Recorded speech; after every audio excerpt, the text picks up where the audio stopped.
Mark Ricker, you're the production designer for Halston, which chronicles the life of the title fashion designer. Now, since obviously his fashions are such a big part of the story, how central were they to developing the overall visual style of the series? Well, it definitely led to a unique collaboration with Jeriana San Juan, who did the clothes. There was so much that we didn't even get into with the show, but we were in constant contact with her in terms of like what collection she was doing.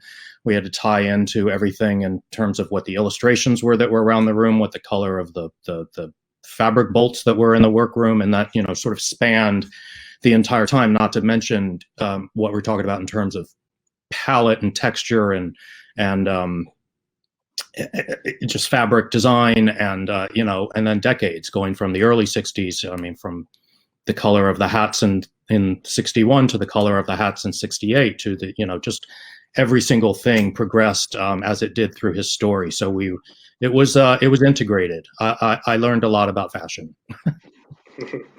And since Halston's obviously a very famous figure, how much of the the sets and the visual kind of details were you able to draw directly from research, and how much was kind of extrapolated from who this character was?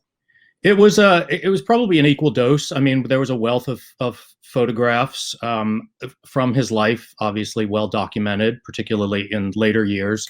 I mean, what was fascinating to me was to try to figure out that first episode when there wasn't so much to draw from. I mean, there would just be a beat here and there, and it was so different because he hadn't yet established his signature look. Just stripped down to the minimalism that eclipsed what came before.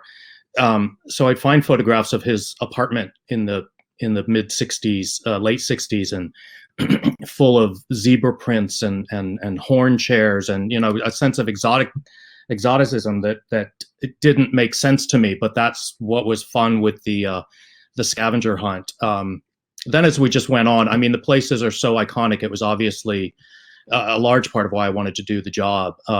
Aside from just the fascinating story of telling his life. Studio 54, well documented, the Paul Rudolph Townhouse, the Olympic Tower offices. I mean, these were places that people know very well, and particularly the people who I imagine would be drawn to watching the show are going to know perhaps even better than others. And so it was a real challenge to get them right. And then we extrapolated on from there. I mean, we sort of had the heart of places that key items. There were checklists of things that we wanted to nail, and then as is with always the case, then you sort of design what's needed per the action, what the scripts call for, and hope for the best.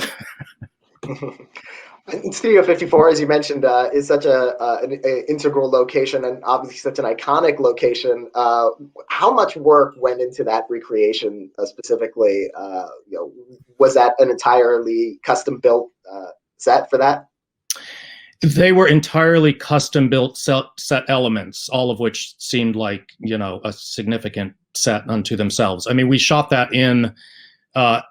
It was interesting. We were going to originally shoot before COVID hit. We were in negotiations to shoot at the real 54 exterior in their lobby, which is now the Roundabout Theater.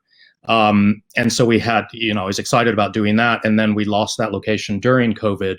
So we recreated the exterior somewhere else. We recreated the interior at the Hammerstein Ballroom on West 34th Street here in New York. And then it basically had the right, base structure, the closest thing that we could find. It was about 4 times as large as the real 54, but we brought in the gold bar and the elevated DJ booth and the iconic light towers and the silver booths and the neon arc and the moon and the spring. We hit all the major elements, and then on top of that, we did 4 different distinct parties within there: Valentino's party and Bianca Jaga's party. So we had to redecorate the details of once we had the base structure down there. All hands on deck in masks and shields and everything else. But we worked hard to get it right, to get the spirit of 54. And another major set piece in the series is when Halston is designing in Versailles and for this huge competition with these European designers and these American designers. That is such a visually striking entire episode. Like how much work went into that and recreating that? A massive amount.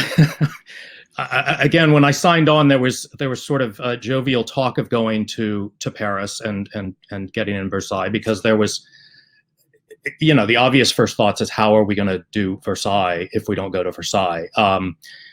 We couldn't go to Versailles, so we just had to figure it out. And so it was a whole collection of, we had a mansion in Yonkers, New York. We had a theater lobby in Jersey City, New Jersey.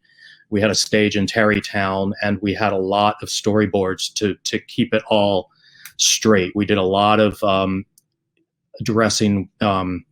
This lobby, which ended up being the King's Opera House at Versailles, was literally a lobby, an oval-shaped, double-tiered lobby of a grand old theater. So we built this entire tiered audience and a truncated version of the stage.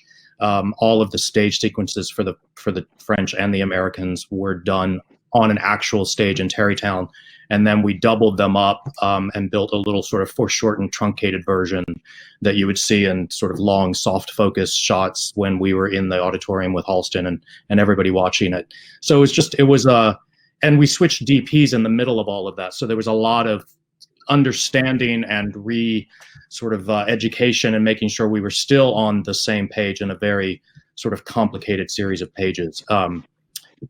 It was a tall order. It's always one of these things where, as a designer trying to recreate something like Versailles, you just have to bring everybody on board. That the location in Jersey City I knew was the right one. There were a lot of hurdles in order to go there, but at the end of the day, there was no place else to go aside from Versailles. And we weren't going, so we had to go to Jersey City. But I'm pleased with the sequence, and it was just one of 6 sort of towering moments in the show that we just tried to, get right, because they all needed to have their moment. So yeah, Versailles. And the series spans so much of Halston's life. It covers 60s, 70s, 80s. And I can imagine, especially when dealing with someone who's so involved in fashion and so on the cutting edge of fashion, that designing for each era, like as time passes, like the subtle changes and the larger changes, how challenging is that to kind of develop that over time from episode to episode? It was a challenge. In ways we wanted it to feel like a very lived-in place, even as stylish and as modern, minimal as some of these places were. We still wanted them to feel like, if there was a kitchen, if there was a workroom, we wanted to hit those spots. But within that, there was also just, again, discovering the arc of Halston's own development. So even his penthouse apartment before he moved into the iconic townhouse, we see in 3 or 4 different iterations, from the early 60s to the late 60s to the early 70s to then when he's moving out of the apartment. So it was a fun sort of exercise to figure out what stayed, what goes, what, even in the first episode when he didn't have the money that he and the success that he eventually attained, when he was doing his first fashion show and called on his friend Dongia to come in and sort of, hang all the fabric to cover up the sins of the unconstructed salon. I could find in photos of both his apartment and in this fashion show, chairs and horns and mirrors and side tables that he literally, just pulled the stuff from his apartment. And so we did the same thing. So it's just sort of tracking details like that. When the sense of the Parsons tables and the sofas and the ultra suede and the sort of pearlescent tone just sort of mellowed out in the early 70s, and how far to take that.